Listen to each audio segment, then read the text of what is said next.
Il était le personnage principal du roman intitulé « La malédiction de l'empereur », le chef des chevaliers secrets et le dernier prince de l'Empire. Le garçon s'appelait Frédéric. Il incarnait l'image du personnage principal du roman L'Empereur maudit, était le chef de chevaliers secrets et le dernier héritier d'un grand empire entouré d'une aura de mystère et de puissants secrets. Après avoir passé la nuit avec cet homme mystérieux, la jeune fille sentit le temps ralentir, comme si la magie de la nuit tissait un fil de contes de fées inconnus entremêlant leurs instants, tissant leur destin. Elle s'attendait à une nuit passionnée et, de fait, elle était reconnaissante pour ces moments torrides. Mais elle réalisa que son caractère, comme elle l'avait imaginé, malgré l'attirance qu'il lui portait, était loin d'être doux. Mais si son caractère avait ne serait-ce qu'un peu correspondu à ses goûts, elle se serait plongée dans ce tourbillon de sentiments, avec un plaisir encore plus grand, complétant la nuit d'une harmonie unique. Si son visage avait ne serait-ce qu'un peu correspondu à ses goûts, elle aurait risqué de perdre la raison, se laissant emporter par un tourbillon de passion devant cette beauté parfaite. Si elle avait su qu'après cette nuit elle échangerait de corps avec quelqu'un, elle aurait été furieuse, car elle n'avait pas prévu un changement aussi mystérieux et imprévisible dans sa vie.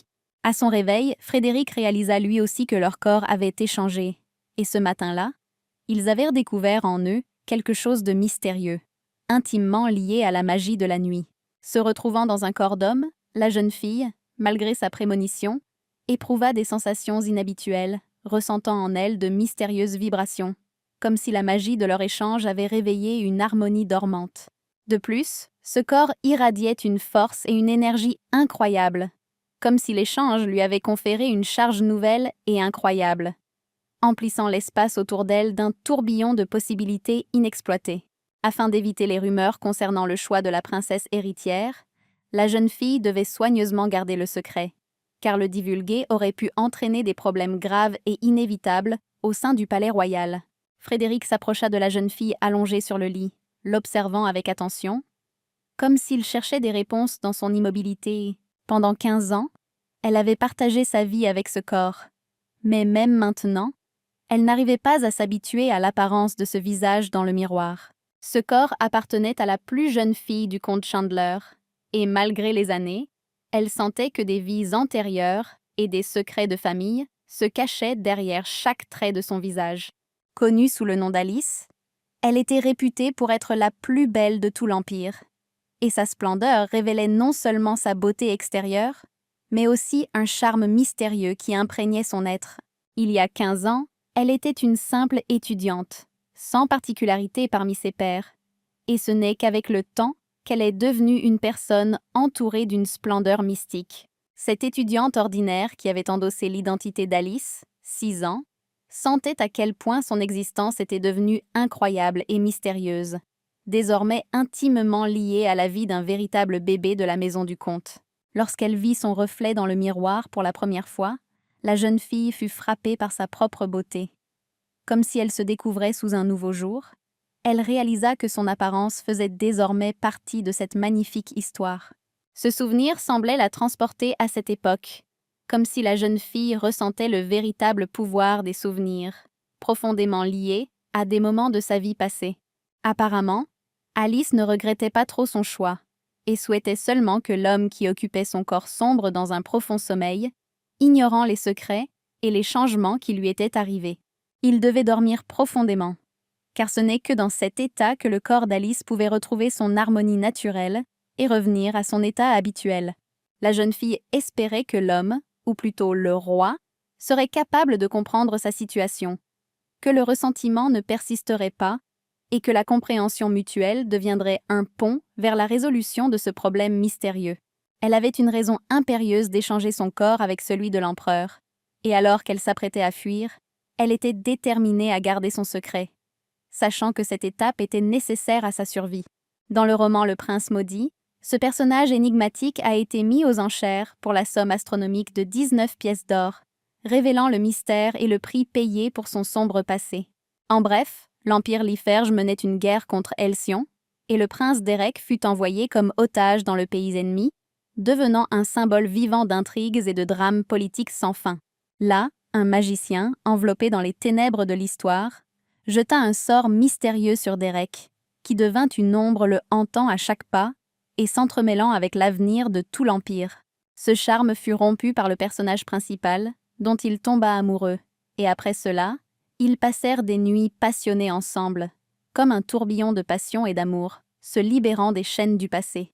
Le clan Chandelier tout entier, cependant, était voué à la destruction sur ordre du fou d'Erec, devenu otage de son passé et ayant perdu la raison sous l'influence de la magie et de la guerre. Un jour, un homme remarqua quelque chose d'inhabituel chez elle, appela un médecin, et elle implora un traitement, rencontrant dans son regard le futur, le présent et le passé, blotti dans son existence magique. Malheureusement, son frère aîné a tenté de lui offrir des herbes vénéneuses sous couvert de traitement. Mais ses plans insidieux ont été découverts et déjoués, laissant les sinistres intrigues des Chandeliers dans l'ombre. Et, bien sûr, il devint évident qu'il ne s'agissait pas d'une maladie, mais d'une malédiction, planant sur sa santé et sa vie, comme une ombre funeste envoyée sur elle par le destin. On pratiquait également le traitement par une petite quantité de poison, mais à cause de la malédiction, le garçon perdit la raison et, considérant cela comme une trahison, ordonna la mort de tout le clan, le plongeant dans un tourbillon de folie et de tragédie. Sa famille fut brutalement assassinée, et dans l'ombre de la trahison et de la malédiction, il ne restait que tristesse et mélancolie, transperçant le cœur qui avait été témoin de cette terrible tragédie. Aujourd'hui encore, la jeune fille se souvient de tout, comme si des moments de perte étaient enfermés dans sa mémoire, et chaque souvenir était imprégné de l'amertume du passé et d'une perte irréparable.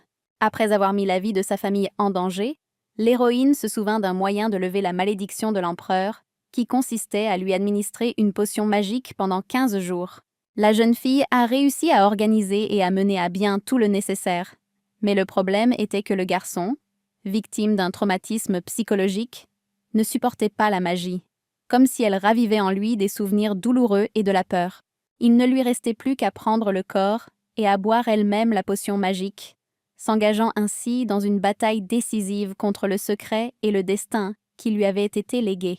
La jeune fille, dans le corps du garçon, se regarda pensivement dans le miroir, reflétant de son regard deux êtres unis par un complot incroyable, et chercha des réponses au plus profond de son âme. Il lui était vraiment difficile de faire face à tout cela, et à ce moment-là, elle réalisa que chaque étape de cette étrange danse du destin exigeait une volonté et une détermination incroyables. En grandissant, l'aîné devint l'incarnation du courage et de la détermination, prêt à combattre les sombres secrets du passé et à protéger sa famille des ennemis et de la trahison. Alice mit tout en œuvre pour le séduire, créant autour d'elle un charme mystérieux, comme une magie mystérieuse qui captivait son regard et son cœur. La jeune fille tremblait devant lui à chaque fois, mais ne reculait pas, comme si dans chacun de ses regards, elle trouvait la force et l'inspiration pour poursuivre ce jeu audacieux avec le destin. De son côté, il continuait de l'ignorer et d'être impoli, comme si les murs de son cœur étaient été construits d'un matériau impénétrable, la laissant seule avec ses propres sentiments. S'il était gentil avec elle, la jeune fille rêverait que leur relation se transforme en une charmante symphonie empreinte de respect et de tendresse mutuelle.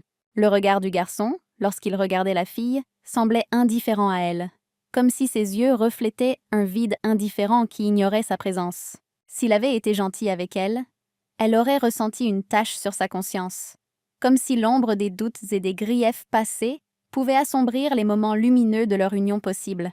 La nuit précédente avait laissé son empreinte sur la résidence du roi, comme si de mystérieux échos de passion et d'intrigue continuaient de résonner dans l'air, excitant l'imagination et émouvant les cœurs. Le garçon ordonna à quelqu'un de prendre un bain et de partir, comme si ses instructions sévères résonnaient dans le silence de la demeure, emplissant l'espace d'autorité et de sérénité. Enfin, la jeune fille approchait du but qu'elle poursuivait depuis si longtemps. Sans même attendre de mots de gratitude, elle cherchait à le libérer de la malédiction, réalisant que son véritable objectif était de retrouver son corps. Ceux qui s'inclinaient profondément, reçus dans les rangs, se présentaient devant le roi. Leur révérence n'était pas seulement un acte de respect, mais aussi un signe de leur dévotion et de leur loyauté envers le grand souverain. Lorsque le roi fut informé que la pluie avait cessé, les serviteurs comprirent clairement l'importance de cette information pour lui, comme si la météo devenait une pièce du puzzle complexe de sa stratégie et de ses plans. Après cela, l'homme fut informé que l'oiseau de la famille royale était enfin revenu, comme si son arrivée était perçue comme le symbole du retour d'un lien perdu et de la joie qui animait la demeure. Tout avait été fait conformément aux normes. Le ruban rouge foncé indiquait qu'un membre de la famille royale était dans un état critique, ce qui sema l'inquiétude et la tension dans la résidence. Une seule personne pouvait être dans un état critique.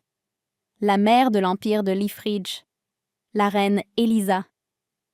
Sa santé devint le centre de toutes les attentions, et une vague d'inquiétude et d'anxiété envahit la résidence. Tout s'est déroulé exactement comme prévu par la jeune fille, comme elle l'avait imaginé. Comme si ses astuces et stratégies secrètes s'étaient finement tissées dans la trame complexe des événements. La jeune fille ressentit une douleur aiguë qui l'envahit de toutes parts, et elle ne comprenait pas ce qui s'était passé, comme si le secret de son état était devenu une énigme qu'elle devait résoudre. Il n'est pas étonnant qu'elle ait finalement décidé de se regarder dans le miroir à ce moment magique, où le reflet de son visage devint une révélation, dévoilant les secrets des jours et des nuits.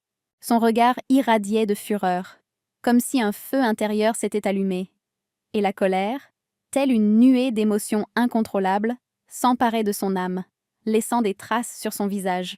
Un jour, le garçon se réveilla comme si un rêve mystérieux avait dissipé son état d'apesanteur, laissant derrière lui des traces mystérieuses qui défiaient toute explication dans ce monde de souvenirs éveillés. Après cela, il avala la mystérieuse pilule, comme s'il plongeait dans un monde de mystère. Et, franchement, il était difficile de déterminer précisément pourquoi il avait décidé de franchir ce pas, comme s'il ouvrait une porte sur un monde inconnu de ses décisions. Il tendit ensuite la même pilule mystérieuse à la jeune fille, comme pour l'inviter à franchir ensemble les portes de l'inconnu, où leur destin s'entremêlait dans une incroyable toile du destin. Avec conviction, il lui demanda de prendre la pilule, affirmant que ce serait mieux pour eux deux, comme pour les inviter à goûter ensemble à la magie du changement. Bien sûr, le personnage principal était indéniablement convaincu de la justesse du prince, et, incapable de résister, elle accepta, comme si elle inscrivait son destin dans le dessin mystérieux du testament royal. Elle comprit rapidement que les mystérieuses pilules étaient contraceptives, et elle trouva le prince ridicule, puisqu'elle ne souhaitait pas non plus devenir la mère de son enfant. Leur nuit était toujours passionnée, emplie d'une attirance sauvage, de désirs et de baisers, comme si chaque instant de leur union devenait une épopée de passion incontrôlable. Les rumeurs étaient vraies. Un bon produit donne d'excellents résultats, et la jeune fille en était un exemple éclatant, incarnant à la fois l'efficacité et la beauté. Le mystère enveloppait tout lorsqu'un subordonné s'approcha du prince et lui annonça que la fille du comte, autrement dit la belle Alice, dormait encore profondément. Avec le calme caractéristique d'un souverain sage, il a simplement souligné qu'il n'y voyait aucun inconvénient, comme pour refléter sa confiance dans le calme et la non-ingérence dans la vie privée de ses sujets. Elle supposa que Derek répondrait probablement de la même manière, car il était généralement froid envers elle, comme si elle reconnaissait dans sa réponse ce ton calme et familier qu'elle avait déjà perçu à maintes reprises. La surprise la saisit lorsque Derek, d'ordinaire si froid, se montra étonnamment attentionné, lui demanda de lui transmettre quelque chose, comme si le mur invisible qui les séparait et qui commençait à fondre à ce moment précis s'effondrait. Bien que cela fût compréhensible, puisque Derek lui offrait souvent des cadeaux que ses autres petites amies refusaient, comme si chaque présent devenait une sorte de signe de leur lien particulier. En réponse, elle feignait d'être heureuse, comme si chaque cadeau n'était pas seulement un symbole d'attention, mais aussi un acte de reconnaissance de l'importance de leur relation. Elle était certaine que les domestiques de Derek avaient soigneusement choisi quelque chose de spécial pour elle, comme si chaque objet choisi était un signe d'attention et de soin secret. Il est amusant de constater que ce cadeau même, qu'elle supposait avec assurance avoir été choisi pour elle, il le recevra lui-même, comme si leur destin était entrelacé dans un fascinant jeu du sort. Finalement, le garçon trouva le courage de se réveiller et de commencer à frapper à la fenêtre, essayant d'attirer l'attention, comme si sa volonté s'était envolée sur les ailes de la détermination. Son cœur battait la chamade, submergé par la peur et ce décor surréaliste.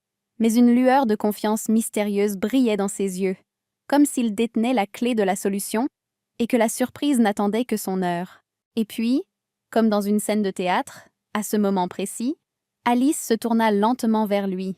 Une sérénité inexplicable se lisait dans ses yeux, et son regard était empreint de mystère et d'énigme. Au moment où il décida de prendre la parole, il sentit une douleur incroyable lui serrer la gorge, comme si une main invisible lui comprimait la voix, faisant de chaque mot une épreuve atroce. Et puis, comme dans un brouillard de pensées vagues, la conscience commença à pénétrer l'homme, comme si le voile de l'incompréhension se dissipait lentement et que la clarté arrivait avec toute sa force.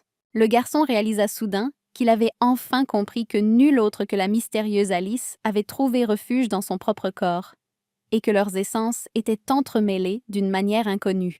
S'en rendant compte, une fureur incontrôlable s'empara de lui, et l'homme, submergé par la colère, frappa violemment à la porte, tentant de se libérer de l'emprise de son propre corps.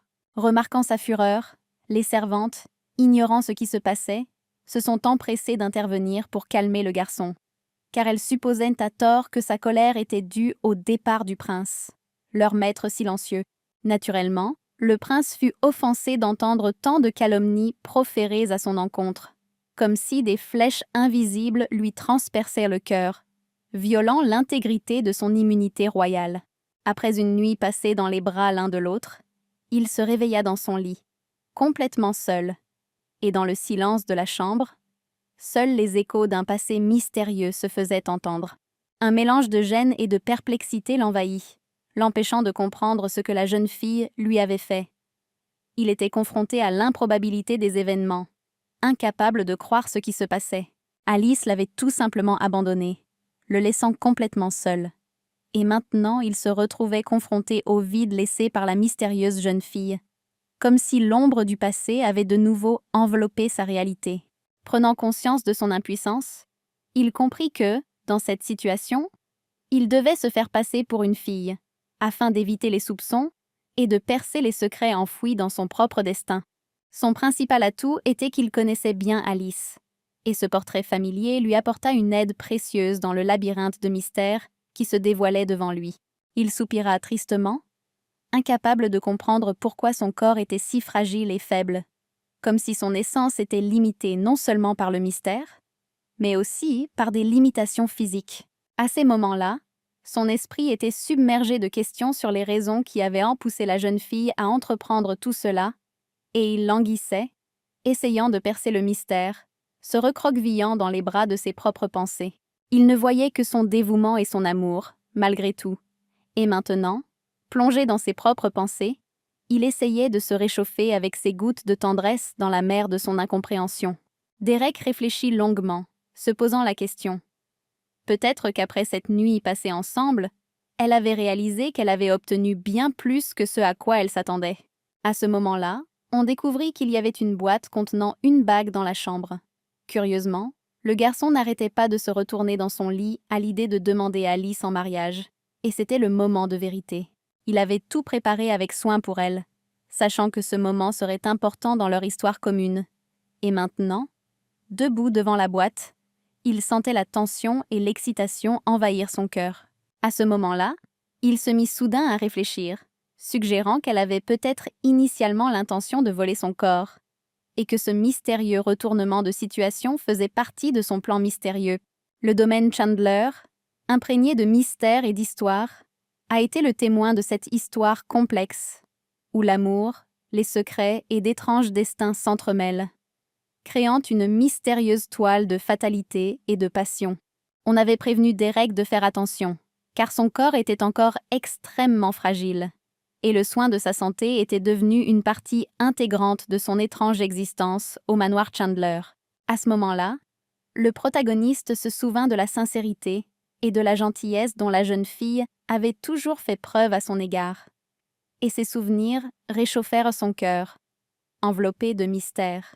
En se regardant dans le miroir, il ne comprenait pas comment elle avait pu lui faire ça après tout ce qui s'était passé entre eux, et son esprit était rempli d'un mélange de ressentiment et de perplexité.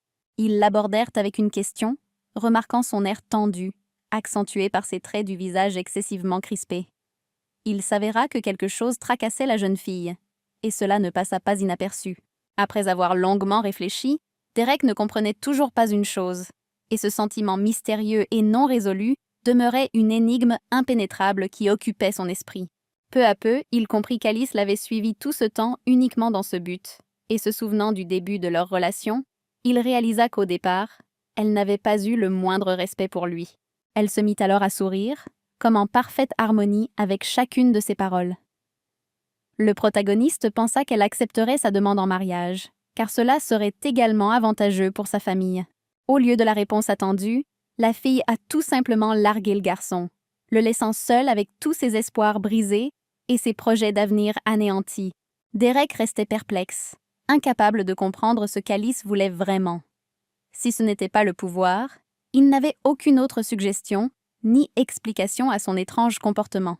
Dans un passé lointain, une nation féminine hostile a attaqué leur État, envahissant les foyers de nombreux citoyens, et Derek a été pris en otage afin d'assurer la sécurité de ses concitoyens. Bien sûr, il était clair pour lui qu'il ne voulait pas quitter son pays, mais le destin l'a contraint à accepter le rôle d'otage, afin d'assurer la sécurité de ses compatriotes. Ceux qui ont pris la décision de livrer le garçon à un pays ennemi ont pesé ce choix difficile dans l'intérêt de leur nation, malgré le destin humain de Derek. Le destin de Derek reposait entre les mains du couple impérial, dont le pouvoir et l'influence éclairaient les sombres méandres de l'intrigue, façonnant son avenir dans un monde pris dans la tourmente de la guerre.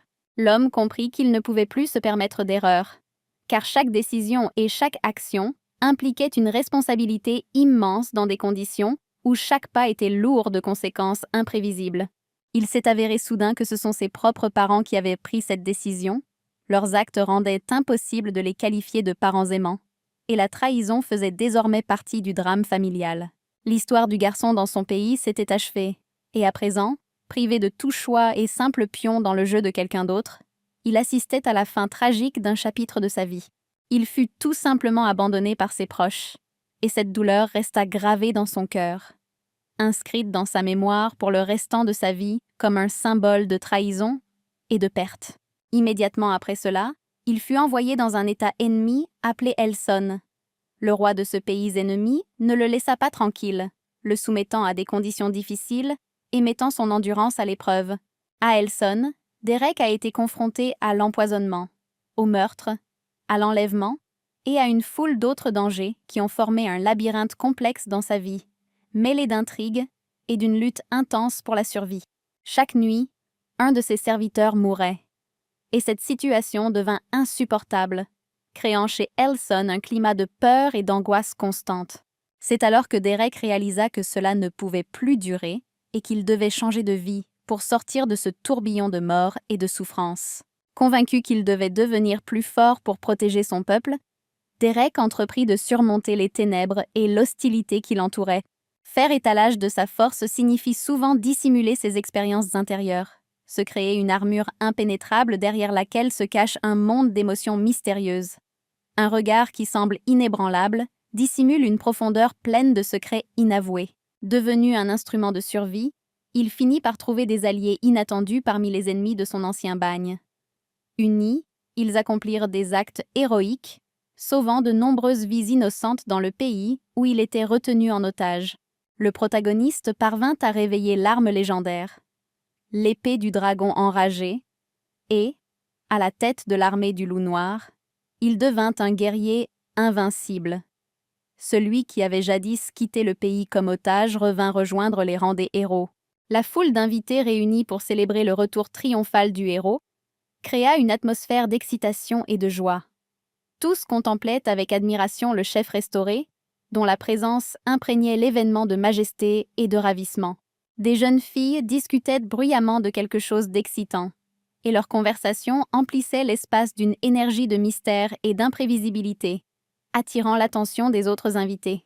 Le regard du garçon était rivé sur l'une des filles, comme un aimant, attiré par son charme et son mystère, créant une atmosphère d'attraction incroyable. Et, comme vous vous en doutez, c'était Alice, qui venait d'entrer dans la pièce. Son apparition ajouta mystère et intrigue à la fête, captivant l'attention de ceux qui l'entouraient. Également connue sous le nom de Rose de l'élite, Lady Alice attirait tous les regards comme une fleur entourée d'abeilles admiratives, sa présence ajoutant une touche de sophistication et d'élégance à la soirée. Il était clair, au regard du garçon, que la fille avait immédiatement captivé son attention et son cœur, allumant en lui une étincelle d'attirance qui brillait dans ses yeux. Cette jeune fille lui rappelait l'intensité et la saveur d'un vin découvert pour la première fois, éveillant en lui à la fois de la perplexité et une étrange fascination. Derek ressentit un léger malaise lorsque la jeune fille s'agenouilla soudainement devant lui, créant un moment de tension et de mystère dans l'atmosphère du soir. La jeune fille agenouillée devant le prince se présenta soudain par son nom, ce qui résonna comme une mélodie qui emplit le silence et ajouta mystère et grandeur à cet instant insolite. Elle a déclaré que c'était un honneur pour elle de saluer le soleil avec cet empire. S'il était novice en la matière, ces moments lui procureraient du plaisir, lui ouvrant un monde d'expériences inattendues et passionnantes.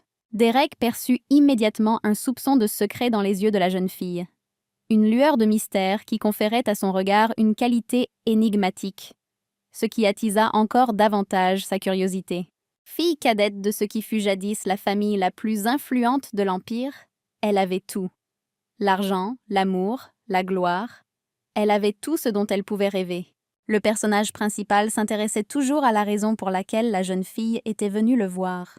Un jour de pluie, par hasard, le prince se retrouva pris sous une averse, et les gouttes de pluie, telles des pierres précieuses, scintillèrent sur son manteau royal, lui conférant une grandeur extraordinaire. Et soudain, Alice courut vers lui, ses pas clairement dirigés, comme si elle cherchait activement ce garçon parmi les nombreuses ombres pluvieuses. Un peu gêné d'être devenu indispensable à quelqu'un, et par un temps pareil, il rencontra Alice avec des sentiments mitigés, inopinément captivé par sa persévérance. Elle annonça qu'elle se dirigeait vers le palais pour s'abriter de la pluie soudaine. Ses paroles semblaient sincères, et il sentit que cette rencontre avait quelque chose de spécial.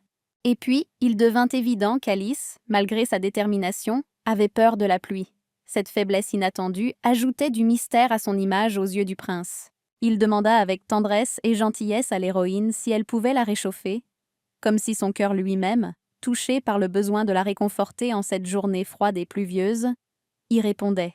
Il était très irrité par la jeune fille, car il pensait que son intérêt n'était motivé que par le désir de devenir l'épouse du prince héritier, et cette pensée alimentait son irritation. À partir de ce jour, Alice commença à apparaître fréquemment près de lui, comme si sa présence faisait partie intégrante de ses journées. Et il commença à remarquer que son irritation était remplacée par autre chose. Même lorsqu'il rendait visite à son frère au palais ou qu'il se promenait dans le jardin, la jeune fille était toujours à ses côtés, comme si sa présence était devenue une partie intégrante de sa vie. Elle manquait de tact et était têtue, ce qui l'irritait parfois.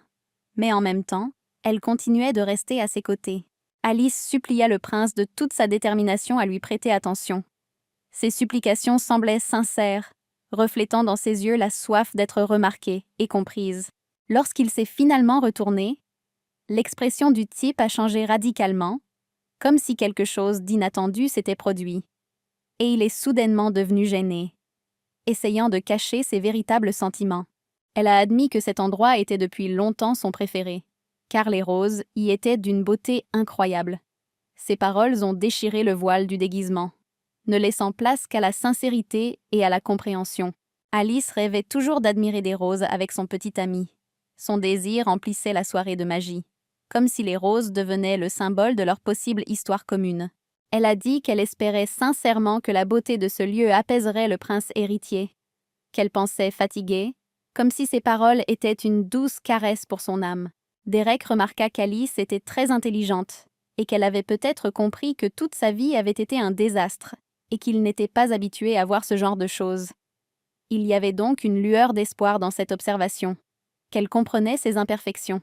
Les petits pas peuvent nous mener aux objectifs, et le protagoniste commençait déjà à réfléchir à la manière de lui donner ce qu'elle désirait. Il comprenait que si elle s'endormait, elle pourrait le soutenir plutôt que de rechercher le pouvoir absolu. Le prince le pensait aussi.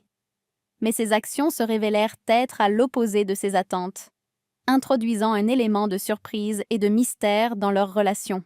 Le regard empli de colère, Derek s'approcha de la servante et lui ordonna d'envoyer un message au palais au prince en son nom, comme si le conflit intérieur qui l'habitait s'intensifiait et qu'il avait décidé de manifester sa volonté.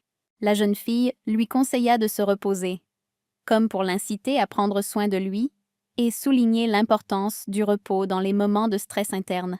Derek a admis que son visage paraissait pâle, soulignant que cela n'augurait rien de bon et indiquait son malaise intérieur.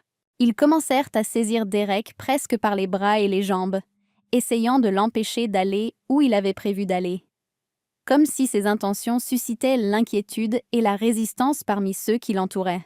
Mais son corps était encore très faible, et il ne pouvait tout simplement pas s'enfuir, comme si la faiblesse physique était devenue un obstacle à la détermination de son âme. On a proposé à Derek des vêtements de rechange, et on lui a donné la possibilité de se reposer pendant quelques jours. Comme si prendre soin de son bien-être physique et émotionnel était devenu une priorité. Alice fut surprise d'apprendre que l'impératrice n'était pas malade, comme si une vérité mystérieuse lui était révélée, ce qui lui causa des sentiments mitigés. Il s'avéra qu'ils reçurent de l'oiseau un ruban rouge foncé, symbolisant l'état critique d'un membre de la famille royale, comme si cette nouvelle soudaine leur avait transpercé le cœur d'inquiétude. Il semblerait que quelqu'un joue avec l'oiseau, ou bien que l'oiseau lui-même se soit soudainement rendu sur la propriété, créant ainsi une intrigue et un mystère autour de ce qui se passe. Heureusement, ils n'ont jamais découvert que son assistante avait envoyé un faux message, comme si le mystère restait entier, ce qui a permis de maintenir le suspense de leur histoire. Ainsi, tout d'abord, le simple fait de pénétrer dans le palais était déjà considéré comme un succès, comme si le franchissement de cet obstacle annonçait de nouvelles opportunités et des secrets. Mais ce n'était que le début. Elle était insaisissable pour les hommes de Derek, comme si ce nouveau chapitre de leur aventure allait leur réserver dangers et surprises. Quoi qu'il en soit, elle connaît très bien le comportement de cet homme, et elle doit agir naturellement, comme lui, comme s'ils dansaient ensemble dans ce jeu d'indices et d'intrigues. Heureusement qu'elle connaît les plans du palais du prince héritier, comme si la connaissance du territoire était la clé du succès dans leur plan. Tout cela s'explique par le fait qu'elle suit ce type depuis un bon moment, et que son deuxième frère travaille ici, comme si les connaissances et les relations accumulées rendaient ses pas assurés et calculés. Elle ne souhaitait pas le croiser, mais cela n'arriverait probablement pas, car elle avait planifié sa journée à l'avance pour que leurs chemins ne se croisent pas, comme si sa prévoyance était une garantie de sécurité dans ce jeu d'intrigue complexe. Même lorsqu'elle décide d'échanger son corps avec Derek, elle reste nerveuse malgré sa préparation complète, comme si l'incertitude et les changements dans leur routine étaient à l'origine de sa tension intérieure. Au volume important de travaux de Derek, d'après ses observations, le prince héritier était très occupé par son travail à ces moments-là, comme si elle s'immisçait dans sa routine, essayant de comprendre ses soucis et ses responsabilités quotidiennes. Grâce à son frère, elle comprend comment il travaille, mais parfois elle s'inquiète de la réalité des choses, comme si même une immersion totale dans son univers ne lui donnait pas une confiance absolue. Cependant, le banquet d'anniversaire de l'empereur approche à grands pas. Elle doit donc s'occuper de nombreuses choses liées à son organisation, sans parler des questions importantes concernant l'avenir du pays. Un homme aux cheveux gris s'approcha du prince, comme si son apparition conférait à la situation une note de mystère et d'importance. L'homme s'appelait le marquis Cherville, et sa présence laissait supposer qu'il transportait quelque chose d'important ou de secret.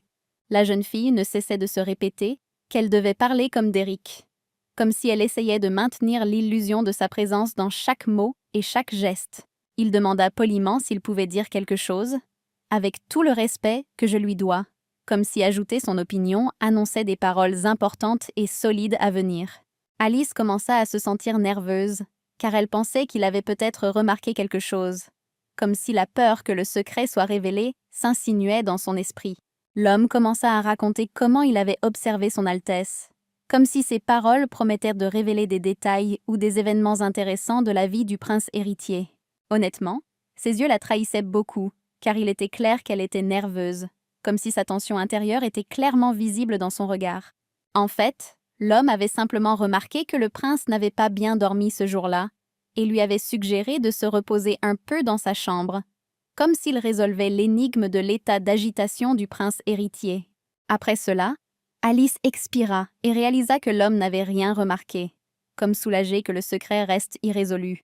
Naturellement, Alice n'était pas opposée à un repos, et elle accepta, comme si cette proposition de repos était un cadeau inattendu en cette soirée chargée. Le prince demanda à l'homme s'il pouvait se procurer un livre, comme s'il cherchait du réconfort ou une échappatoire à ses soucis quotidiens dans la lecture. L'ouvrage, intitulé « Comédie et tragédie de l'Empire », semble suggérer qu'il pourrait aborder les deux facettes de la grandeur et de la complexité de la vie impériale. Ce livre ne figure pas dans la bibliothèque royale, car elle l'a écrit elle-même, comme si la publication mystérieuse de son propre ouvrage ajoutait au mystère qui entoure la princesse héritière. Mais comme l'homme l'ignorait, il promit de venir dans tous les magasins pour se le procurer, comme si son offre était une marque d'attention et de considération pour son travail. La jeune fille savait que la recherche lui prendrait plusieurs heures, comme s'il anticipait une aventure, et espérait que son œuvre trouverait sa place dans le monde.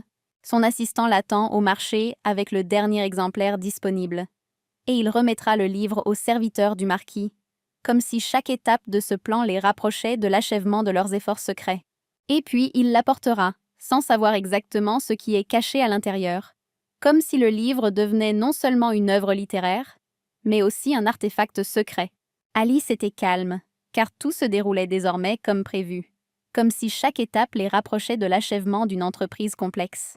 Dans 15 jours, lorsque la malédiction de Derrick sera levée, elle sera libre, comme si l'anticipation de ce moment lui donnait force et espoir. Pendant ce temps, les servantes aidaient la jeune fille, ou plutôt Derrick lui-même, comme s'il incarnait l'image qu'Alice était censée soutenir. La jeune fille ôta sa cape, comme si ce geste devenait un symbole de libération et le début d'un nouveau chapitre de sa vie. L'homme remarqua d'étranges ecchymoses sur le corps de la jeune fille, comme de mystérieuses traces d'une lutte passée contre les ténèbres. Il ne pensait pas avoir de bleu, car il n'était pas facile d'en avoir un sur le corps, comme si la surprise de cette marque inattendue lui causait une certaine anxiété. Le type a tout simplement perdu la tête, comme si ce bleu inattendu était devenu le signe instantané de quelque chose d'inconnu et de mystérieux. Et je n'ai pas pu résister à ce désir, comme si mes passions et mes émotions intérieures avaient pris le dessus sur la pensée rationnelle. Comme prévu, il semblait que ce soit lui seul, comme si ce moment de révélation l'avait laissé dans un état de sentiment mitigé. Naturellement, comme les servantes ignoraient toute l'histoire, elles ont tout reproché au maître et l'ont traité de bon à rien, comme si le manque d'informations alimentait leur colère. À en juger par l'agitation des domestiques, demain tout le monde dans le domaine traiterait le prince héritier de monstre sans scrupules, comme si les rumeurs et les spéculations se propageaient à une vitesse vertigineuse. Le comte et sa femme ont quitté la ville pour enquêter, mais les rumeurs parviendront certainement aux oreilles des frères d'Alice, comme si l'air était chargé de nouvelles inconnues concernant les événements qui se déroulent au domaine. Ils se demandaient quelle pression ils exerceraient sur leur petite sœur, comme si l'anticipation d'un conflit familial occupait son esprit. L'homme décida qu'il avait besoin d'une petite sieste et demanda à tout le monde de quitter la pièce, comme si la fatigue due à ce qu'il avait vécu commençait à se ressentir dans ses actions. Et maintenant, il se retrouvait seul avec ses pensées, comme si son monde intérieur était devenu une toile sur laquelle se déroulaient des scénarios complexes de ce qui se passait. Il se souvenait comment, un jour, il avait aperçu Alice assise dans la forêt en train de lire un livre, comme si ce moment avait laissé une marque indélébile dans sa mémoire. Il était certain qu'Alice n'aurait pas fait cela sans raison, comme si, à ses yeux, elle restait une personne mystérieuse et sage. Elle a un objectif précis, mais quel qu'il soit, il y a comme un mystère dans ses actions qui reste irrésolu. Il ne laissera pas filer une femme qui a osé s'enfuir avec lui. Si un homme et une femme passent la nuit ensemble, il est évident qu'ils doivent ne se marier ensuite, comme si de tels actes étaient pour lui synonymes de graves obligations. Mais pour arrêter la jeune fille, il doit d'abord récupérer le corps, comme si l'objectif était devenu clair, et que restituer ce qui avait été perdu était la première étape pour y parvenir. Le protagoniste était hanté par des pensées sur la façon dont elle avait pu prendre possession de son corps, comme si le secret de ce processus restait un mystère non résolu pour lui. Même en y repensant, il ne se souvient pas avoir mangé ou bu quoi que ce soit de particulier ce jour-là. comme si les détails des événements passés devenaient de plus en plus flous dans sa mémoire. Mais soudain, une idée traversa l'esprit du protagoniste, comme une révélation soudaine, et la réponse au mystère se trouvait peut-être au plus profond de ses souvenirs. Seule leur nuit ensemble était spéciale. Si cette nuit en était la raison, si c'était à cause de lui qu'ils avaient échangé leur corps, alors la solution était évidente, comme si les souvenirs de cette soirée étaient devenus la clé du mystère. Derek savait exactement ce qu'il devait faire, comme si la connaissance du bon chemin était devenue une source de confiance intérieure. Et bien sûr, il devait repasser la nuit avec elle pour récupérer son corps, comme si la solution au problème résidait dans les profondeurs insoupçonnées de leur relation. Plusieurs jours s'étaient écoulés depuis qu'elle avait échangé son corps avec Frédéric, comme si le temps était devenu témoin de leur situation insolite. Grâce à une planification minutieuse, sa vie sous l'identité de Derek se déroule sans accroc et sans le moindre problème, comme si chaque étape avait été planifiée à l'avance. Mais à une exception près, comme si, à l'ombre de ce plan altruiste, quelque chose d'inattendu pouvait se cacher. Dîner avec l'empereur et l'impératrice hier soir, comme si ce moment était devenu un défi inattendu dans sa vie par ailleurs si soigneusement planifiée. Il semblait que tous deux aient renoncé à l'espoir de retrouver le fils qu'ils avaient jadis abandonné de leurs propres mains, comme si l'ombre du passé était devenue la plus grande épreuve de leur vie. Dans le silence du dîner, une gêne planait entre eux comme une ombre invisible, faisant de chaque repas un moment douloureusement conscient, perturbant le rythme naturel de la conversation et conférant à l'atmosphère une tension palpable. L'atmosphère était tendue pendant le dîner, et la jeune fille, en voyant leur visage douloureux, sentit son cœur se serrer.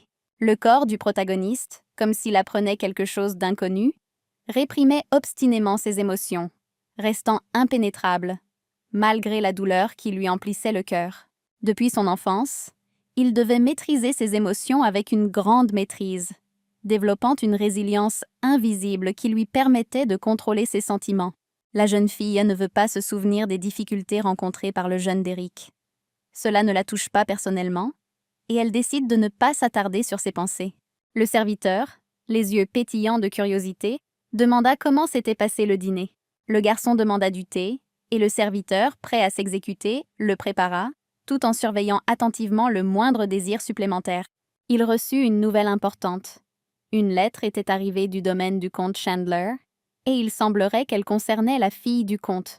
Bien sûr, le domestique savait ce qu'il fallait faire, car ils avaient déjà renvoyé cette lettre 4 fois sans obtenir de réponse. La jeune fille ne considérait pas cela comme un problème, et ignorait l'homme avec désinvolture, sans prêter attention à ses préoccupations. Malgré la grossièreté de Derek, il aurait dû, en prince raisonnable, remarquer que son attention ne portait pas seulement sur son caractère, mais aussi sur son corps. Cela a ajouté de la complexité et des défis à sa vie, posant ainsi des difficultés supplémentaires à la jeune fille.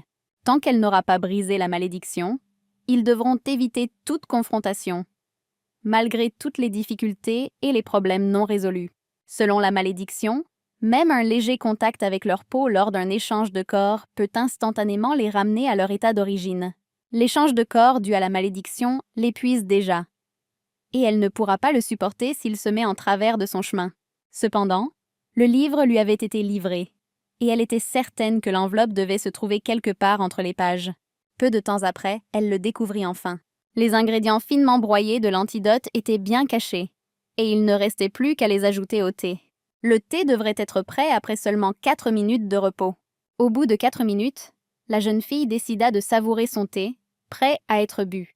Après 4 longues minutes, la jeune fille, qui avait décidé de faire une pause, porta une tasse de thé à ses lèvres et fut surprise de constater que la boisson était insupportablement amère, comme si elle contenait tout le poids des émotions inexprimées. Elle devait faire cela pendant encore 1 semaine entière. Elle avait accepté cette tâche et comprenait qu'elle devrait inévitablement l'accomplir. Alors que la pleine lune approchait, ils décidèrent de remettre le corps de Derek et de s'enfuir. Sachant que le jour où la malédiction serait levée, ils échangeraient à nouveau leur corps, retournant ainsi à leur destin. À ce moment-là, toute la cour murmurera sur la froideur du prince envers la princesse, laissant derrière elle un voile de mystère. Une fois qu'elle aura réintégré son corps, le garçon apparaîtra sans aucun doute devant elle, prêt à affronter la nouvelle réalité et ses nouveaux sentiments. Après être retournée dans son corps, elle décide d'éviter le garçon, utilisant sa tristesse comme défense et créant ainsi une barrière impénétrable dans leur relation. Naturellement, tous ceux qui l'entourent se rangeront de son côté, car sa tristesse et sa détermination susciteront à leurs yeux sympathie et soutien. Peu lui importer où et comment il l'avait rencontré. La décision de changer était déjà mûrie dans son cœur, et elle était prête à affronter toutes les épreuves pour qu'il puisse voir sa véritable force et l'essence même de sa transformation. Elle était impatiente de raconter comment elle avait été saisie de peur lorsqu'ils avaient soudainement échangé leur corps avec son Altesse. Et elle a faussement affirmé qu'elle n'avait absolument aucune idée de comment ni pourquoi cela s'était produit. Alice terminera rapidement son récit, gardant pour elle les détails et les particularités, créant ainsi une aura de mystère autour des événements. Elle n'a absolument aucune intention de révéler le secret de la malédiction à ce type, même au dernier moment, après de nombreuses tentatives de meurtre, alors qu'il était maudit par le sinistre archiduc. Après avoir fait appel à un sorcier maléfique, Derrick fut condamné à échanger son corps avec celui d'une femme et à passer la nuit avec elle à la suite d'un sortilège sinistre. Au moment de l'échange, l'archiduc avait prévu de tuer la femme et d'effacer toute trace et toute âme de l'homme de ce monde. Après tout, les pouvoirs du détenteur du corps de la famille royale étaient illimités. Cependant, lorsqu'elle brisera la malédiction, l'héroïne sera libérée de ce mal, et l'empereur trouvera une jeune fille convenable pour Derrick, qui deviendra bientôt la prochaine impératrice. Elle ne connaît peut-être pas bien les jeunes membres de la famille impériale, mais elle sait pertinemment qu'elle ne veut pas devenir son épouse. Dès son plus jeune âge, ses parents lui ont appris à choisir judicieusement son futur mari, lui inculquant une attitude attentionnée et prudente dans le choix d'un partenaire de vie. Je dois tenir compte des différences dans leurs origines familiales. C'est pourquoi quelqu'un comme Earl Jackson pourrait être un choix judicieux. Et puis, à ce moment précis, le comte Jackson apparut, se présentant devant le prince comme si le scénario s'était réalisé, ravivant les espoirs et annonçant des changements passionnants. Le comte Jackson demanda poliment la permission d'entrer un instant, créant ainsi une mystérieuse anticipation de la conversation à venir. Alice fut naturellement surprise de voir apparaître immédiatement le comte Jackson dès qu'elle pensa à lui, comme si ses pensées possédaient un pouvoir surnaturel. Curieusement, Jackson s'est révélé être un véritable comte, conservant pleinement ses caractéristiques et son goût. Earl Jackson, le fils aîné du duc Sylvian, fit son entrée en scène, incarnant la haute société et l'aristocratie dans leur histoire complexe et intrigante. Elle l'avait justement considéré comme un prétendant potentiel, et ce n'était pas étonnant, car, à ses yeux, Earl Jackson était un très beau jeune homme. Cependant, elle remarqua qu'à ce moment-là, il avait l'air différent, comme si quelque chose avait changé dans son apparence ou son humeur. Après tout, cet homme souriait tout le temps, et ce sourire constant conférait à son apparence un charme et un mystère particuliers. Mais à présent, son regard était devenu froid et sans émotion, à l'opposé de son sourire habituel, ce qui rompait l'harmonie habituelle de son apparence. Jackson présenta quelques papiers au prince qui, manifestant de l'intérêt, lui demanda de quoi il s'agissait, créant ainsi un climat de mystère et d'imprévisibilité. Jackson a rapporté qu'en se rendant sur place, il avait aperçu le messager du comte Chandler, ce qui a éveillé ses soupçons et donné un tournant mystérieux à l'intrigue. Il était persuadé que Lady Alice l'avait envoyé et demanda si le prince allait rencontrer le messager du comte Chandler, ajoutant ainsi une touche d'intrigue. Ayant reçu une réponse négative, Jackson accepta cette information avec une légère déception, comme s'il s'attendait à un résultat différent.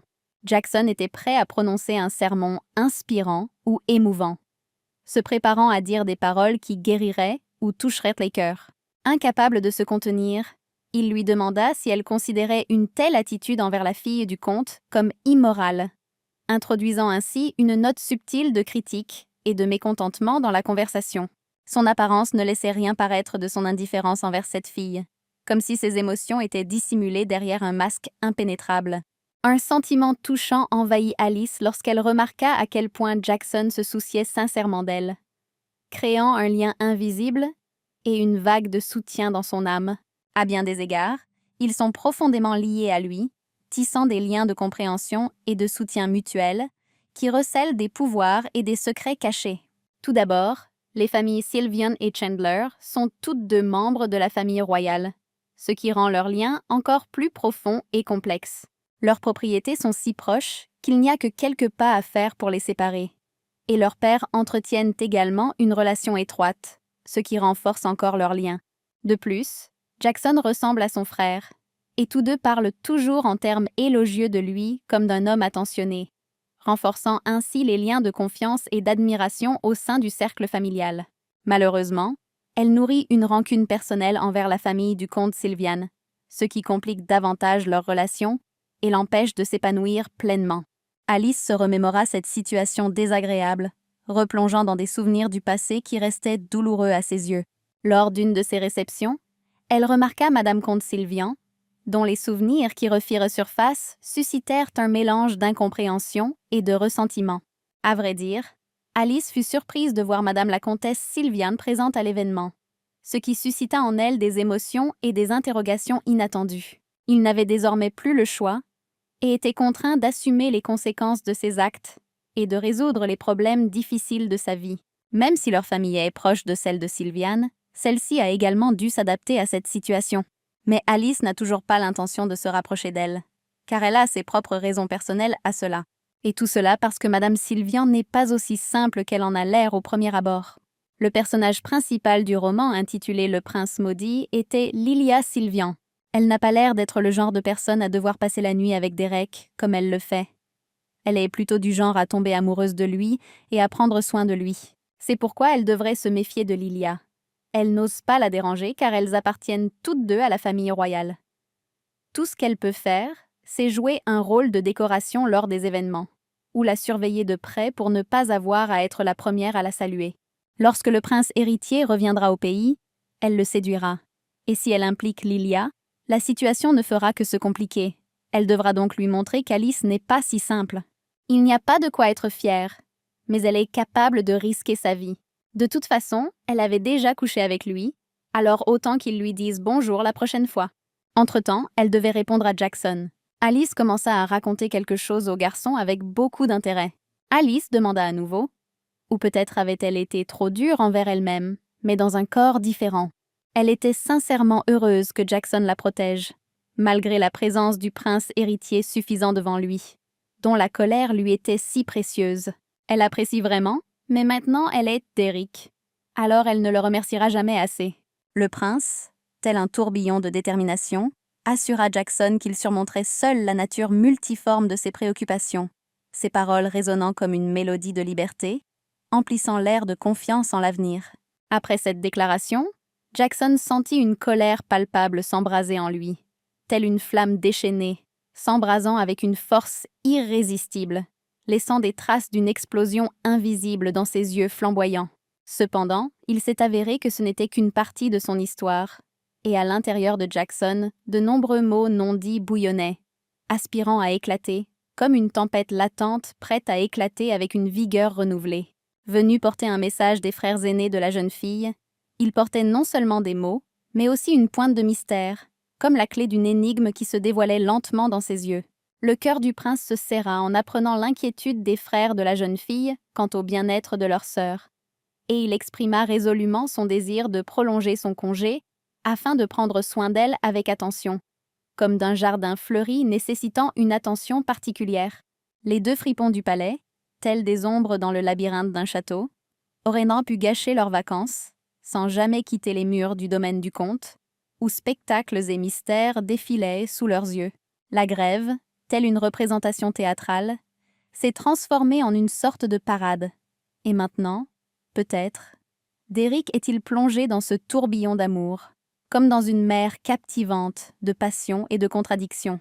La grève, telle une représentation théâtrale, s'est transformée en une sorte de parade. Et maintenant, peut-être, Derek est-il plongé dans ce tourbillon d'amour, comme dans une mer captivante de passion et de contradictions. Au moment de se séparer, Jackson posa une dernière question au prince, telle une étoile scintillant au crépuscule, levant le voile du mystère qui l'attirait encore dans l'attente d'une réponse. Au fond de lui, Jackson conservait une lueur de curiosité quant à savoir si le prince emmènerait Alice avec lui au banquet donné en l'honneur de l'anniversaire de l'empereur, comme une question troublante qui attendait une réponse dans le monde de leurs propres sentiments. Une légère appréhension s'insinuait dans l'âme d'Alice, car le garçon ne lui avait jamais parlé du banquet, créant ainsi une piste mystérieuse qu'elle allait devoir démêler. À ce moment-là, Derrick se trouvait auprès des frères aînés d'Alice, telle une étoile inscrite dans la constellation de leurs propres instants, où le temps s'écoulait au rythme de leur accord et de leur compréhension mutuelle. L'ours en peluche adoré de la fillette était également avec eux, tel un fidèle compagnon, incarnation de la tendresse et du dévouement désintéressé, créant un coin doux et chaleureux dans le cœur de cette compagnie unique. Tels des gardiens bienveillants, ils l'entouraient de questions pour savoir si tout lui plaisait dans ce monde magique, créé pour elle, comme une étoffe d'inspiration qui se répandait autour d'elle. Le garçon ignorait d'où venaient ses frères, qui décidèrent d'organiser des manifestations contre le traitement inhumain infligé à leur sœur, tels des gardiens de la justice appelés à protéger son honneur. Au palais du prince héritier, elles sont comme des chattes sauvages, mais devant leur sœur, elles s'adoucissent. En invitant leur sœur à se promener dans le jardin, ils ont ouvert la porte à un monde merveilleux et magique, où chaque pas était comme une petite aventure dans l'intrigue de leur livre partagé. Lorsque ses frères ont évoqué son prochain voyage sur l'île de Ribos, une ombre de tristesse a traversé son regard, comme une vague de nostalgie pour des moments passés. Même pour Derrick, ce moment était difficile, et une mélodie invisible de perte résonna dans son cœur, créant une aube temporaire dans son monde intérieur. L'un des frères a réprimandé l'autre pour avoir évoqué le voyage à venir, comme s'il révélait un secret qui touchait la corde sensible de leur relation. Les filles annoncèrent joyeusement qu'elles avaient acheté quelques biscuits et du thé, espérant que tout lui plairait, comme un cadeau dans un paquet de bonheur et d'amitié. Avec un sourire, ils ont ajouté qu'elles devaient se souvenir qu'ils pourraient toujours compter sur leur soutien, tel un doux château de promesses protégeant leur confiance mutuelle. Derrick, perdant patience, commença à partir, réalisant qu'il n'était pas leur sœur, mais un homme travaillant dans leur entreprise, comme s'il rompait les liens invisibles qui le reliaient à cette image de famille. Il lui apparut soudain clairement que les ours en peluche, comme celui qu'Alice aimait, revêtaient une signification particulière, comme un pont magique entre leurs mondes. Cela faisait déjà 15 jours qu'ils avaient échangé leurs corps, et Derrick en avait assez de ce jeu de mascarade. Il ne comprenait pas combien de temps il devrait encore supporter cette situation. Alice, après l'avoir quitté au lendemain d'une nuit passée ensemble, lui causant beaucoup de souffrance, lui laissa le collier qu'elle lui avait offert lors de sa demande en mariage, comme pour laisser derrière elle la trace d'un mystérieux baiser d'adieu. Malgré l'élégance de ce visage, à 85 ans, il deviendra probablement lassant. Il ne pourra pas pardonner à la femme qui lui aura fait éprouver cette honte, comme une blessure à son orgueil. Bien qu'Alice détienne toutes les réponses, elle continue d'envoyer le messager, comme si elle jouait à un jeu mystérieux où chaque étape est une nouvelle énigme à résoudre. Ayant décidé de découvrir lui-même tous les secrets, sans aucune aide, il s'est attelé à la tâche de percer le mystère de son destin, tel un voyageur s'aventurant dans les royaumes inconnus de son monde intérieur. Si elle insistait sur un échange de corps, c'est qu'il devait y avoir des preuves d'une menace pesant sur sa position, comme des clés pour percer les secrets cachés derrière ces étranges disparitions. S'il trouve des preuves, elle ne pourra pas se soustraire à ses responsabilités, comme une pelote de laine emmêlée qu'il faut démêler pour révéler les secrets du passé. Et maintenant, il va apparaître devant ce visage incroyablement beau et émerveillé, dévoiler tous ses atouts et tout expliquer, comme s'il jouait le rôle d'un détective dans sa propre histoire. La question de savoir pourquoi elle avait fait cela restait en suspens, et Derrick ignorait de quoi Alice était capable pour se sauver. Ses actions demeuraient un mystère, prêt à révéler ses secrets. Il se demandait si elle deviendrait l'épouse du prince héritier, comme dans l'intrigue principale de leur théâtre de vie commun, où chaque action pouvait prendre une tournure inattendue. Mais même avec de telles pensées, il ne disposait d'aucune autre preuve, comme dans un labyrinthe mystérieux, où les clés de la vérité restaient encore cachées dans l'ombre. Le héros, étant le personnage principal, a accidentellement appuyé sur un bouton, et soudain un tiroir incompréhensible s'est ouvert, comme une porte sur un monde de découvertes inattendues et de mécanismes secrets. Derrick se leva, essayant de comprendre de quoi il s'agissait, tel un chercheur ouvrant pour la première fois un ancien rouleau d'énigmes.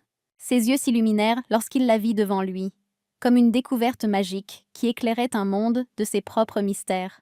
Il semblait que c'était ce qu'il cherchait, comme la clé d'un mystère qui lui avait longtemps échappé dans un monde de secrets et d'événements mystérieux. Il semblait qu'il soit tombé par hasard sur son secret, comme s'il avait déchiffré le code final d'un livre crypté, révélant ainsi la fin tant attendue de l'histoire. Mais de l'extérieur, cela ressemblait à un livre ordinaire, comme une couverture derrière laquelle se cachait tout un monde de secrets et de découvertes inattendues.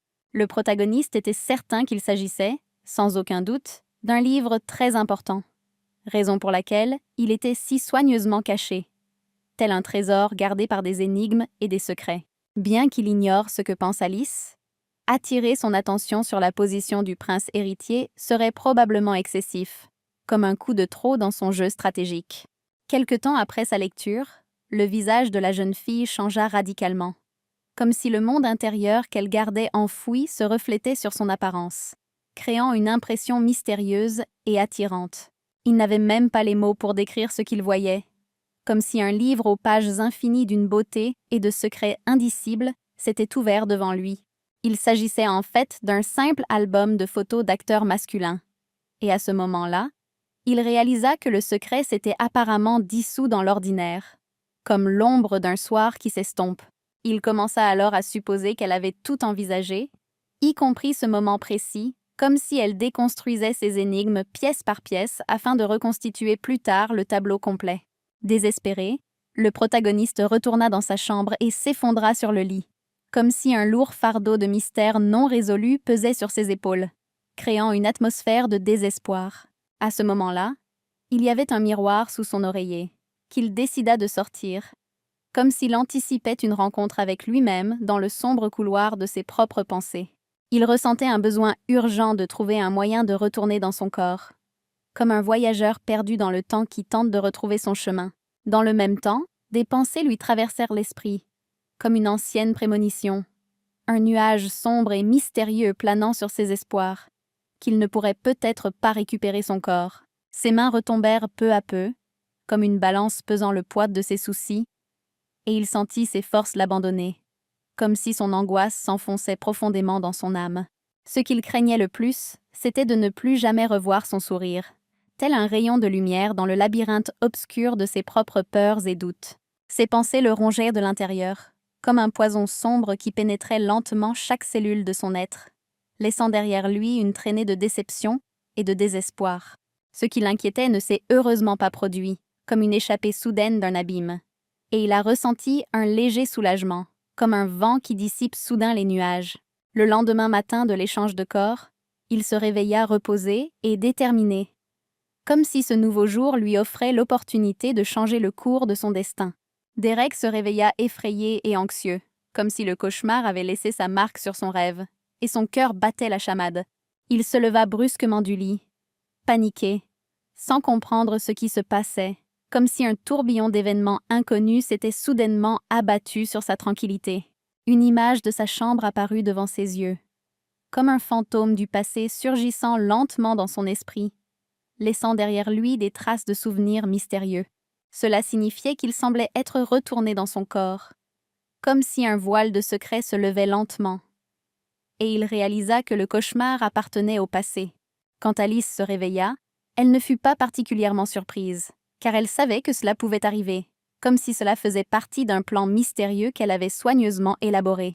Et finalement, après une longue période, elle brisa la malédiction, telle une mage libérant sa magie après une préparation minutieuse. À sa grande surprise, son corps était en parfaite santé, et elle pensa qu'il allait probablement faire preuve de caractère ou faire quelque chose d'inhabituel, comme s'il attendait un nouvel acte dans leur drame commun. Ses pensées se tournèrent vers la possibilité de se suicider, et ainsi de se venger de la jeune fille, comme si une sombre ombre d'indignation traversait son esprit. De plus, il n'y avait aucune trace de débauche dans la pièce, comme si l'atmosphère familière avait disparu, laissant place à un nouveau départ et à la possibilité d'une compréhension mutuelle. Une servante souriante entra dans la pièce, remarquant qu'Alice s'était réveillée telle une sorcière, ramenant la lumière au monde et remettant ses éléments en ordre. La bonne ne sembla rien remarquer d'étrange et, comme prévu, il se comporta de manière appropriée, tel un participant à une performance théâtrale virtuose. Elle refusa de le rencontrer, supposant qu'il se présenterait au palais du prince héritier, mais cela n'arriva pas, comme une absence mystérieuse qu'elle dut accepter. Après qu'Alice lui eut demandé de lui cuisiner quelque chose de simple, la jeune fille fut heureuse de constater que ses goûts étaient revenus à la normale, car ces derniers jours, elle avait mangé à contre-cœur, comme si son appétit s'était temporairement perdu dans le labyrinthe des changements. Alice a demandé à la famille si elle souhaitait prendre le thé ensemble dans le jardin, comme pour créer un havre de paix dans le tumulte de leur quotidien. Lorsque toute la famille fut réunie, Alice apparut et s'apprêtait à leur annoncer quelque chose, comme si elle portait un secret qu'elle allait révéler à tous. Elle s'excusa poliment pour son retard, décida de s'asseoir et se réjouit d'être enfin de retour auprès de sa famille, prête à défendre ce qu'elle considérait comme important, comme si ses décisions étaient empreintes de tendresse et de certitude. Lorsque le père a traité la jeune fille de 20 ans de bébé, toutes les personnes présentes ont été momentanément stupéfaites.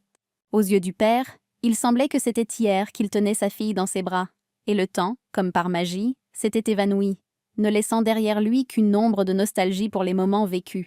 Sans aucun doute, les moments les plus précieux sont ceux passés en famille, comme une pause magique dans le cours du temps, remplissant les cœurs de chaleur et de souvenirs de moments uniques. Avant de partir pour l'île de Ribos, elle et ses frères se blottissent l'un contre l'autre et sirotent du thé, créant une atmosphère chaleureuse et intime en prévision de nouvelles aventures sur cette île isolée. Les frères aînés s'efforçaient avec enthousiasme de prodiguer à la jeune fille de sages conseils, imprégnant l'atmosphère de leurs recommandations et imprégnant les événements à venir d'un soutien fraternel.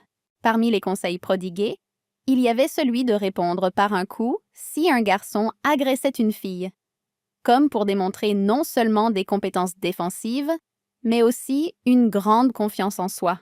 Malgré les objections de la jeune fille, de tels propos n'étaient pas appropriés en présence du médecin personnel de l'empereur. Un serviteur fit son apparition dans la famille et commença à donner des ordres, comme s'il était déjà devenu le prince héritier, introduit par le pouvoir dans leur vie quotidienne. Sous son influence héréditaire, le prince donna des ordres à Lady Alice, lui enjoignant de se rendre au palais, comme si ses paroles étaient devenues une loi inaliénable, emplissant l'air d'obéissance. On a demandé au père de s'abstenir de plaisanter, car sa fille, le cœur brisé, ne partirait pas, et à ce moment-là, chaque mot devenait extrêmement important. Alice prit la main de son père, se préparant à lui confier quelque chose d'important, comme si ces mots étaient la clé pour déverrouiller les sentiments et les secrets de famille. Saisissant l'importance du moment, elle demanda comment le chef de la faction impériale pouvait refuser d'exécuter l'ordre du futur empereur, comme pour soulever une question touchant non seulement à la position, mais aussi au principe du pouvoir. Il m'a supplié de la sacrifier pour le bien de la famille, comme pour me révéler le choix difficile entre le bonheur personnel et les devoirs envers les êtres chers. Bien sûr, Alice savait que le prince l'appellerait immédiatement. À vrai dire, c'était précisément le moment qu'elle attendait, comme si elle anticipait l'appel du devoir. En descendant de la calèche, elle déclara que c'était un honneur pour elle de saluer le soleil de l'Empire, comme si elle accueillait un nouveau jour avec fierté et dévotion. Derrick, sans aucun doute, avait 1000 questions à poser à Alice, et il était impatient d'obtenir des réponses immédiates, comme s'il attendait des éclaircissements qui pourraient lever le voile sur de nombreux mystères. Finalement, après tous ces événements, ils se sont rencontrés, comme si ces moments étaient devenus un phare dans l'obscurité, illuminant les difficultés qu'ils avaient traversées et les liens nouvellement tissés. La partie la plus intense de son plan était passée, comme un soulagement après avoir réussi une étape tant attendue. Décidant de s'éloigner des hommes, ils se sont plongés dans la solitude, comme pour chercher la paix dans l'étreinte de la nature ou de leur propre monde. Entamant la conversation poliment, l'homme lui demanda ce qu'elle faisait de son corps, comme si cette question détenait la clé pour révéler des secrets et des rebondissements inattendus. Alice, comme privée du don de la parole, resta simplement silencieuse, comme si les mots l'avaient quittée, ne laissant qu'une réponse muette à la question inattendue. Le garçon ne comprenait pas pourquoi la fille semblait différente aujourd'hui, car d'habitude elle souriait toujours en le regardant, comme si le mystère dans ses yeux se dissipait sous l'effet de la perplexité. Alice ne voyait rien de mieux à faire que de faire semblant de ne pas comprendre ce que disait cet homme. comme si un tel masque dissimulait ses véritables sentiments. Il avait du mal à croire qu'elle se comportait de façon si enfantine, comme si tout son comportement prenait des tournants mystérieux et inattendus. Comme prévu, il avait tout compris. Il avait dû y réfléchir longuement, comme si un chemin se traçait dans son esprit pour dévoiler des pensées cachées. Alice commença à lui raconter ce qu'elle savait elle aussi. Ils avaient échangé leur corps, comme pour le confronter à des faits intimement liés à leur secret commun. Elle commença à mentir, disant que c'était tellement inattendu pour elle, comme si elle essayait simplement de se comporter comme lui pour que personne ne soupçonne leur échange inhabituel. Derrick se comportait avec retenue, ne laissant rien paraître de ses émotions, comme si son monde intérieur demeurait un mystère, caché derrière un masque de calme. Il lui demanda avec colère si elle pensait qu'il la croirait si elle parlait ainsi, comme pour la provoquer et mettre à l'épreuve la véracité de ses propos. Alice comprit alors que c'était un mauvais signe pour elle, comme si elle pressentait que sa confiance commençait à s'effriter sous le poids de la méfiance. Comme toute personne saine d'esprit, Alice, remarquant qu'ils avaient échangé leur corps, aurait dû le contacter. Cependant, elle a tourné le dos à l'homme qui avait passé la nuit avec elle et a quitté l'île. Alice ne comprenait tout simplement pas pourquoi cet homme était devenu soudainement si émotif, comme si elle était confrontée à une énigme qui exigeait une réponse à ses propres sentiments. Le personnage principal commença à raconter qu'un oiseau, orné d'un ruban cramoisi, s'était envolé vers l'île. N'importe quel aristocrate aurait compris ce qui se passait. Elle dut donc partir la première. Au moment de partir, Alice lui demanda s'il avait d'autres questions, comme pour lui donner une dernière chance de dissiper toute ambiguïté avant son départ. Il était irrité qu'elle ait renvoyé tous les messagers qu'il avait envoyés au palais du prince héritier. Il était évident qu'elle évitait de le rencontrer. Il exigea de nouveau, furieux, qu'elle explique pourquoi elle l'avait ignoré pendant les 15 derniers jours, comme s'il réclamait une réponse claire et honnête aux questions accumulées.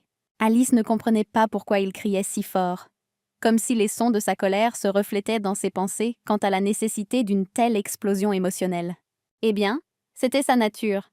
Même avec cette attitude, il restait beau, comme si l'attraction magnétique demeurait intacte quelles que soient dans les émotions qu'il manifestait. C'était peut-être la dernière fois qu'elle pourrait observer son visage d'aussi près, comme si elle pressentait des moments changeants et imprévisibles à venir. Les paroles de la jeune fille, qui disait vouloir rester loin de ce garçon, l'ont visiblement perturbée, comme si cette confession soudaine avait affecté son estime de soi. Elle expliqua cela en disant qu'elle ne l'aimait tout simplement plus, comme si leur sentiment était devenu un fossé infranchissable, ne laissant place qu'à un amer aveu. Bien que le protagoniste ne laissât rien paraître de ses émotions, une atmosphère de destruction et de perte planait clairement en lui, comme si son âme avait été brisée et anéantie. Il ne pouvait croire ces mots, comme s'ils étaient devenus un obstacle insurmontable à sa compréhension et à son acceptation de la réalité. Elle était irritée par le fait qu'il ait été si persistant tout à l'heure, comme s'il avait percé son secret lorsqu'elle courait après lui, sans jamais la regarder, et qu'il le regrettait maintenant. Pendant tout ce temps, elle avait tellement souffert à cause de sa négligence que c'en était devenu insupportable, comme si chaque instant qui passait laissait des cicatrices indélébiles sur son âme. Après cela, elle a carrément dit qu'elle le détestait, comme si prononcer ces mots marquait la fin de leur relation, laissant planer une ombre d'amertume. D'une voix douce, le protagoniste lui demanda si elle pensait vraiment cela de lui, comme si la peur de voir ses paroles confirmées était palpable dans sa voix. Alice répondit froidement que c'était vrai, comme si elle révélait la vérité glaçante qui les menait sur des chemins séparés. Son regard se perdit au loin, mais elle ne parvenait pas à comprendre où, comme si ses yeux reflétaient une recherche intérieure de réponses à des questions incompréhensibles. Peut-être pour la première fois depuis longtemps, elle vit un visage aussi triste sur le visage de cet homme, comme si à cet instant précis, le passé et l'avenir se reflétaient dans ses yeux.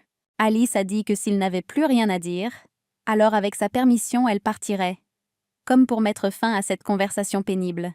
Derrick ne comprenait tout simplement pas pourquoi elle l'avait suivi partout tout ce temps, comme si le secret de ses motivations restait un mystère non résolu. Elle a admis que tout cela était dû à l'espoir qu'un jour il se retournerait sur elle et lui adresserait un tendre sourire, comme si son espoir d'un moment de bonheur s'était révélé être un souhait de longue date, resté inassouvi. Mais avec elle, il était toujours insensible et grossier, comme si la réalité brisait ses illusions quant à la possibilité de sa tendresse. Elle en avait assez de faire semblant d'être heureuse, de recevoir des cadeaux que les autres dames d'Erika refusaient.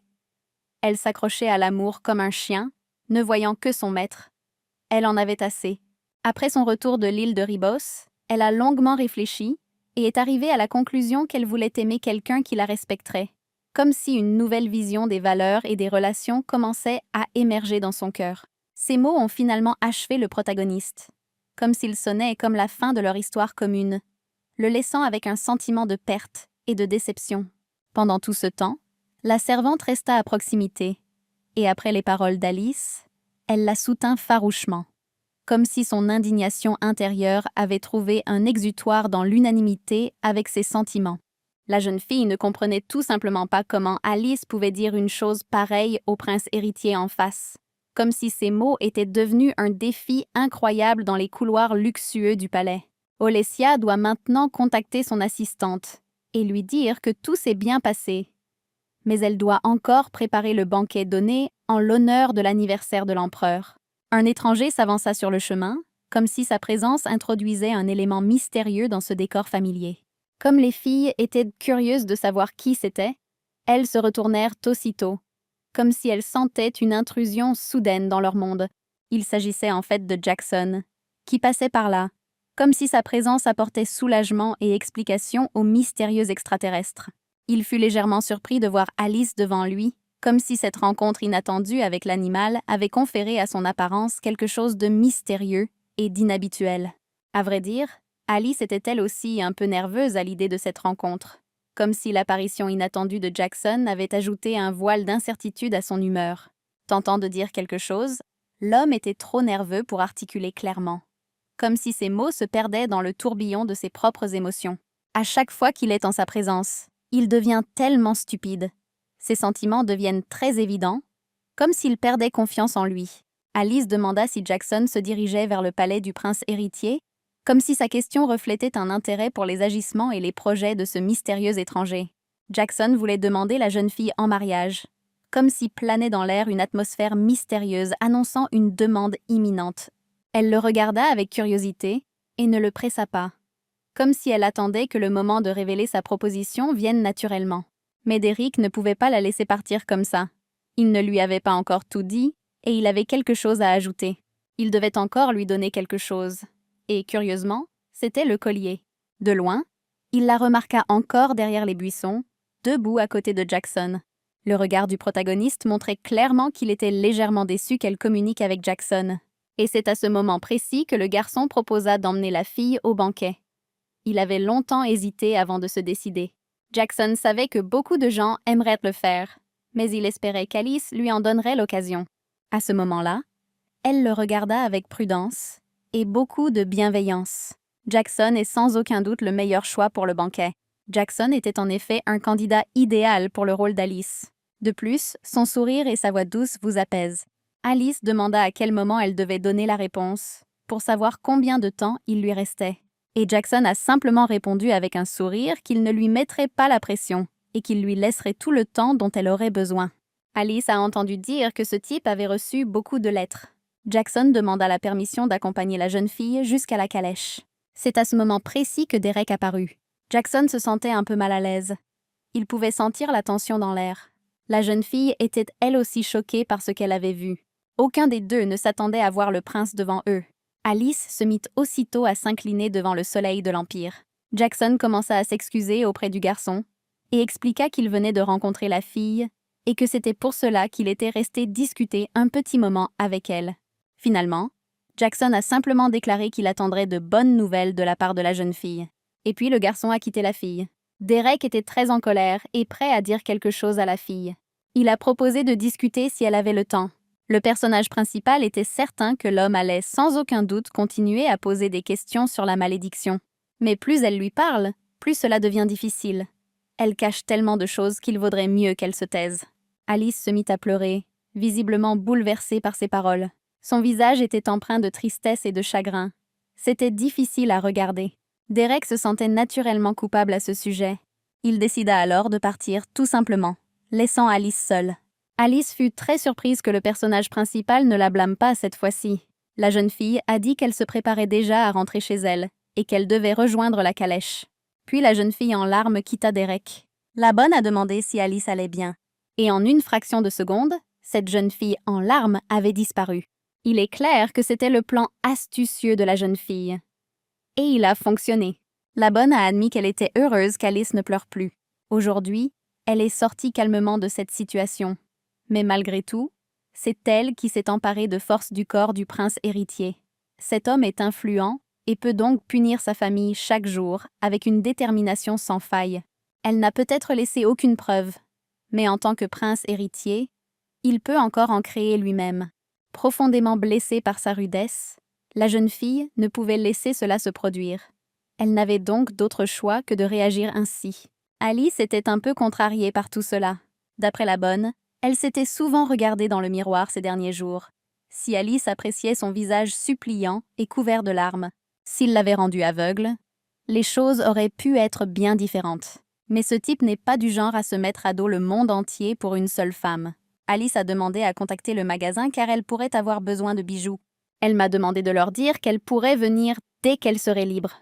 Je devrais peut-être préparer encore du bon thé, rien que pour quelqu'un de ce magasin, pour sa merveilleuse assistante. Tard dans la soirée, Derek était assis dans son bureau, plongé dans ses pensées. Il s'attendait à ce qu'Alice pleure pendant leur conversation.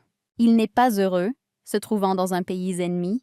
Il a mis sa vie en jeu pour développer des sentiments.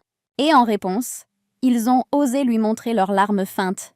Derek ne comprenait pas pourquoi, alors qu'il savait déjà que ses larmes n'étaient pas réelles. Il pensait encore à la laisser partir. Il voulait profiter de la situation pour s'échapper et poser des questions sur l'échange de corps. Mais grâce à la conversation d'aujourd'hui, il a appris qu'elle avait l'intention d'échanger de corps. Car si ce n'était pas intentionnel, elle ne se serait pas enfuie comme ça. Le protagoniste mit la main dans sa poche. Il allait offrir ceci à Alice lorsqu'ils se rendent sur l'île de Ribos, le collier de fiançailles. Lorsqu'ils ont échangé leur corps, il l'a jeté par colère. Mais la femme de ménage qui faisait le ménage l'a rendu. Un serviteur est venu voir le personnage principal. Il a dit qu'un thé délicieux avait été livré et nous a suggéré de le goûter, le thé même qu'il aimait. Il s'est avéré que Derek buvait du thé tous les jours depuis quelques jours. Le personnage principal ne comprenait pas de quoi parlait le serviteur. Derek a demandé à inviter le fils de la famille Chandler au palais. Il a besoin de consulter un médecin. On en a fini avec le sang du personnage principal. Les résultats seront disponibles environ une semaine avant le rendez-vous. L'homme se demandait s'il était possible de savoir ce qu'il avait mangé grâce à une analyse de sang. Il a demandé à être informé immédiatement dès réception des résultats. Le médecin quitta ensuite la pièce et alla faire son travail. Le personnage principal pensait qu'Alice avait bu du thé empoisonné lors de l'échange de corps. Si elle a vraiment fait ça, il devrait la punir. Combien de fois la femme qui s'est enfuie après leur nuit ensemble implorerait-elle grâce? Sa rage était sans limite. Il avait atteint le paroxysme de sa colère. Derek attendait cette réunion avec impatience. La servante tomba à genoux devant la jeune fille. La jeune fille idolâtrait presque Alice et la trouvait très belle. Avant sa cérémonie de passage à l'âge adulte, son père a déclaré qu'elle était libre de choisir ses propres tenues parmi celles de la famille lorsqu'ils sortaient tous ensemble. Grâce au soutien sincère de son père, elle a reçu dès son plus jeune âge de nombreuses lettres de créateurs célèbres. La jeune fille était persuadée que personne ne porterait une robe plus belle que celle d'Alice. Alice se retrouva alors face au choix de la personne qui l'accompagnerait au banquet. Il reste moins d'une semaine avant le banquet, il est donc peut-être temps pour elle de se décider. Le personnage principal commença à écrire une lettre. Et pourtant, comme prévu, elle a choisi Jackson. La femme de ménage montrait clairement qu'elle était très contente de ce choix. Comme Jackson le lui avait demandé si gentiment, il lui était difficile de refuser. De plus, la jeune fille a seulement déclaré que la mère d'Alice lui avait demandé de descendre pour un repas. Alice m'a demandé de vous dire qu'elle sera bientôt là. Le père a admis que, cette fois-ci, la tenue était encore magnifique. Aujourd'hui, ils ont mangé tous les plats préférés de la fille pour le déjeuner. Mais seuls 2 frères manquaient à l'appel. Ils furent appelés au palais en urgence. Alice supposa que la reine était gravement malade, mais le père a nié cela et a déclaré que tout semblait normal. Et puis, elle a compris que c'était Derek qui faisait un bilan de santé. Les résultats sont désormais disponibles, ce qui signifie que lorsqu'il retournera dans son corps, il pourra subir un examen médical, ce qui était plutôt intelligent de sa part. Le thé qu'elle a bu à cause de la malédiction contenait assurément des toxines. Quel que soit son but, si le fait qu'elle ait donné du thé empoisonné au prince est révélé, il ne risquera que la peine de mort pour trahison. Si un garçon y pense, pourquoi une fille ne pourrait-elle pas faire de même? Elle savait que cela pouvait arriver. Le dernier jour, j'ai donc bu du thé pour neutraliser les toxines restantes. Même si le test révèle la présence d'autres substances non toxiques, cela ne suffira pas à expliquer pourquoi elle a bu ce thé. Finalement, le frère a rejoint la famille et a déclaré que la jeune fille semblait être de bonne humeur aujourd'hui. Alice n'a pas contesté cela. Elle éprouvait un étrange sentiment de victoire, mais elle ne s'attendait pas à ce que les résultats de l'examen du médecin dépassent ses espérances. Au bout d'un certain temps, l'homme a commencé à communiquer les résultats de l'analyse de Derek. Il a fait plaisir à l'homme et a dit qu'il n'y avait rien d'inhabituel. Le protagoniste s'est renseigné sur les conséquences de la tentative d'assassinat. Le type était un peu nerveux et ne comprenait pas de quoi parlait Derek. Si quelqu'un tente d'assassiner le prince, le futur empereur, on ne peut pas simplement l'ignorer. L'homme n'a rien trouvé de suspect. Derek se demandait ce qui se passerait si cet homme administrait constamment de petites doses de poison. S'il n'avait pas utilisé de neutralisant, même de petites quantités auraient été détectées. Même si Alice avait pris possession de son corps, apporter le poison et l'antidote au palais n'aurait pas été si simple. Cela aurait certainement pris du temps. Le personnage principal aimerait connaître les effets de ce qu'il a bu ces dernières semaines. L'homme remarqua que le prince prenait constamment quelque chose. Lorsqu'il a fait défiler la page jusqu'à un certain résultat, il a été choqué. Le type m'a demandé de ne pas faire traîner les choses et de tout dire rapidement. Derek n'était pas sûr que l'effet soit réellement celui qu'il décrivait et a demandé à l'homme ce qu'il en pensait en tant qu'employé du palais. Les rumeurs sont vraies. Le thé préparé avec ce poison est très bénéfique pour les hommes. Le garçon fit de son mieux pour ne pas rire devant le futur roi. Finalement, on a informé l'homme que les herbes utilisées dans cette tisane étaient très efficaces pour augmenter l'endurance. Après ces mots, le personnage principal était perplexe et furieux de la façon dont la jeune fille avait pu lui faire cela.